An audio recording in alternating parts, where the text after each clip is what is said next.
Hello दोस्तों। जो case आज एक घरेलू मैटर होना चाहिए था वो उसके बारे में आज हर कोई टिप्पणी कर रहा है। हम बात कर रहे हैं ज्योति मौर्य और आलोक मौर्य के बारे में। आप इस वीडियो को मेल या फीमेल के नज़रिए से नहीं, एक इंसान होने के नज़रिए से देखिएगा। मैं आपको पहले ही बता दूं कि मैं ना ही ज्योति मौर्य और ना ही आलोक मौर्य के सपोर्ट में हूं। बस ये भी एक हमारे समाज का हिस्सा है, यही आपके साथ में शेयर कर रहा हूं। ज्योति मौर्य और आलोक मौर्य की शादी 2010 में हुई थी। ये दोनों प्रयागराज के रहने वाले हैं। आलोक मौर्य पंचायती राज विभाग में सफाई कर्मचारी है। इसने अपने वाइफ को पढ़ाने में बहुत मदद की। ज्योति मौर्य 2016 में यूपीएससी को क्रैक कर लेती है और एसडीएम के पोस्ट पर तैनात हो जाती है। फिर एक वीडियो खूब तेज़ी से वायरल होती है और उसमें आलोक मौर्य ये बताते हैं कि उनकी वाइफ ज्योति मौर्य जो है उनके साथ चीट कर रही है और वो होम गार्ड कमांडेंट के साथ में रिलेशनशिप में है। ये बात खूब तेज़ी से वायरल होती है और इंस्टा, फेसबुक, रील्स में यही सब बात चलने लगता है। जो ये चीज़ फैला रहे हैं उनको इस बात का भी अंदाज़ा नहीं है कि ये बात फैलाने से किसी और के लाइफ में क्या असर पड़ने वाला है।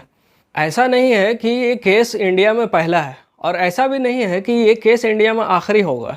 जब से ये न्यूज़ सुर्खियां बटोरी है तो ये न्यूज़ सुनकर कुछ हस्बैंड ने अपनी वाइफ को जहां पढ़ने भेजा था वहां से बुला लिया है।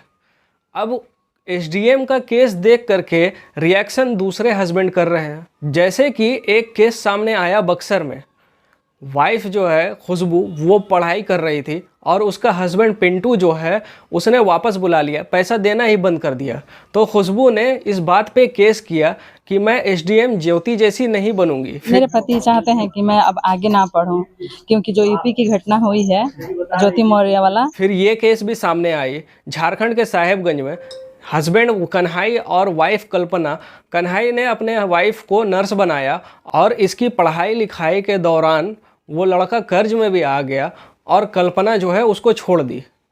और कहीं कहीं ऐसा केस भी है कि वाइफ ने दूसरों का घर काम करके, बर्तन मांज के, झाड़ू पोछा करके हस्बैंड को पढ़ाया और उसके बाद जो है हस्बैंड एक नई औरत को लेकर के चलाया। आलोक मौर्य और ज्योति मौर्य के केस में देखें तो ये एक निजी मैटर के अलावा और कुछ नहीं था। लेकिन जब से ये बात मीडिया में आई तो ये एक सनसनीखेज न्यूज़ बन गया। आलोक मौर्य ने मीडिया में दिखाया कि उनकी वाइफ जो है 6 लाख रुपया पर महीने का गबन कर रही थी।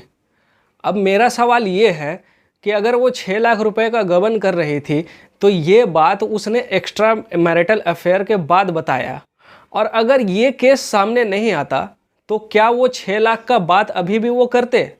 और इधर ज्योति मौर्य को देखें तो उसने भी बयान दिया कि जब उसकी शादी हो रही थी तो उसने कार्ड पर झूठ लिखा था कि ये ग्राम पंचायत अधिकारी है। लेकिन इंडिया में अगर देखें, आप भी अपने बहन बेटी के शादी करते हो तो आप उसके लिए जो भी लड़का ढूंढते हो तो आप 2 या 4 दिन में पता कर लेते हो कि लड़का काम क्या कर रहा है। तो ये तो मुझे समझ नहीं आया कि उसने कार्ड पे लिखा कि ग्राम पंचायत अधिकारी है तो ये झूठ बोल करके शादी किया। चलो ठीक है, झूठ बोल करके अगर शादी भी किया तो आपको जब सच पता चला था तो आप जो है उस रिश्ते से निकल सकती थी, लेकिन उसने ऐसा नहीं किया। लेकिन अब जो ये केस सामने आया है कि एक्स्ट्रा मैरिटल अफेयर वाली, तो इसमें देखते हैं कि हमारा संविधान क्या कहता है। इसके लिए एक एक्ट था 497 एडल्ट्री एक्ट।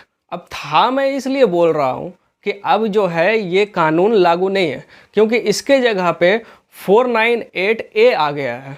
तो थोड़ा समझते हैं कि 497 था क्या। इस एक्ट में अगर कोई मर्द किसी शादीशुदा लेडी के साथ में रिलेशनशिप में आता है तो और वो पकड़ा जाता है तो उसके हस्बैंड ने अगर केस किया तो वो जो है मर्द को 5 साल तक कम से कम सज़ा होगी, लेकिन औरत को नहीं होगी।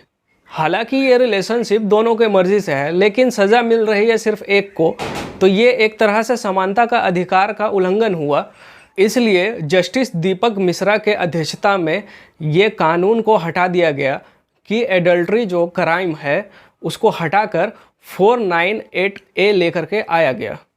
अब 498A में इसको क्राइम नहीं माना जाता है, हाँ, लेकिन अगर ये केस आता है कि एक्स्ट्रा मैरिटल अफेयर हो तो इससे आप जो है डिवोर्स ले सकते हैं। हाँ, इसको अगर क्राइम के नज़रिए से देखें तो लेडी जो है वो जेंट्स के ऊपर क्राइम का केस कर सकती है कि उसने कहीं और अफेयर किया है, इसके वजह से मुझे ट्रॉमा आ रहा है, या फिर हस्बैंड ने जो है वाइफ को मारने की कोशिश की या फिर मारपीट करते हैं, तो ये एक केस बन सकता है। लेकिन अगर वाइफ कहीं अगर किसी के साथ में अफेयर करती है तो हस्बैंड सिर्फ उससे डाइवोर्स ले सकते हैं, इससे ज़्यादा कुछ नहीं हो पाता है। कानून के नज़र में एक्स्ट्रा मैरिटल अफेयर रखना नाजायज़ नहीं है क्योंकि वो दोनों जो है एडल्ट है। लेकिन हमारे इंडिया में समाज का भी एक कानून होता है।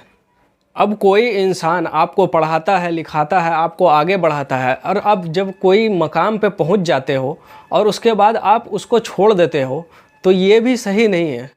हमारे इंडिया में एक सच ये भी है कि लड़की के शादी हो जाने के बाद हस्बैंड और या फिर उनके घर वाले ज़्यादा सपोर्ट नहीं करते हैं कि बहू को आगे पढ़ना चाहिए। लेकिन अगर कोई हस्बैंड इन सब से परे होकर अगर अपनी वाइफ को पढ़ाता है तो बहुत बड़ी बात है, ये एक बहुत बड़ा त्याग है। तो त्याग ये भी है कि एक लड़की अपने घर छोड़कर आपके घर आती है और उसके बाद वो अपने एम्बिशन, पढ़ाई लिखाई सब कुछ छोड़कर आपके घर गृहस्थी में लग जाती है और आपके लिए बच्चा पैदा करती है और आपके लिए हर वो काम करती है जो ज़रूरी है। सारी ज़िंदगी वो बच्चे पालने और घर के काम में लगा देती है, तो ये भी एक त्यागी है। मगर ऐसे हाल में भी कई मर्द जो है वो बाहर अफेयर रखते हैं।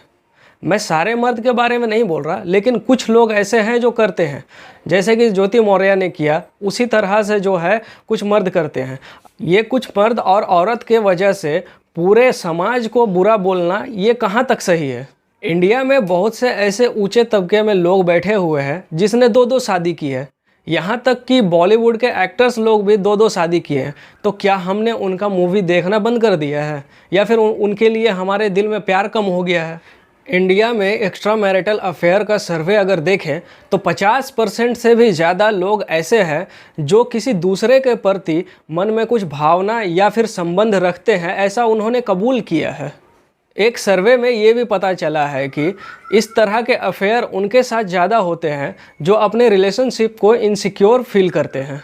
इंटरनेट पे देखने को मिल रहा है कि बेटी बचाओ बेटी पढ़ाओ लेकिन बीवी नहीं, मतलब कि किसी एक ने गलती की और उसके चक्कर में आप पूरे दोष जो है हर बीवी के ऊपर थोप दो। जहाँ भी देखो रील्स बनते हैं, मीम्स बनते हैं, तो वो बीवी के ऊपर या लड़की के ऊपर, मतलब कि सबसे ज़्यादा बददिमाग और दगाबाज यही लोग हैं। आपका कहने का मतलब यही है, आप अगर 4-4, 5-5 अफेयर रखो तो आप बहुत बड़ा डूड कूल कहलाते हो, और अगर यही अगर कोई लड़की करे तो 1 या 2 अगर करे तो उसके लिए वो बदचलन है। कहीं ना कहीं ये बात भी सच है कि हम दूसरे के घर के लड़ाई में, दूसरे का घर का मैटर में हम कुछ ज़्यादा ही इंटरेस्ट लेते हैं और इंटरेस्ट लेना पसंद करते हैं। और ऐसा ही नहीं है कि बिग बॉस इतना बड़ा शो बन गया है। तो आपको ये जानकारी कैसी लगी हमें कमेंट सेक्शन में ज़रूर बताएं और ऐसे ही जानकारी पाने के लिए हमें सब्सक्राइब करें। जय हिंद।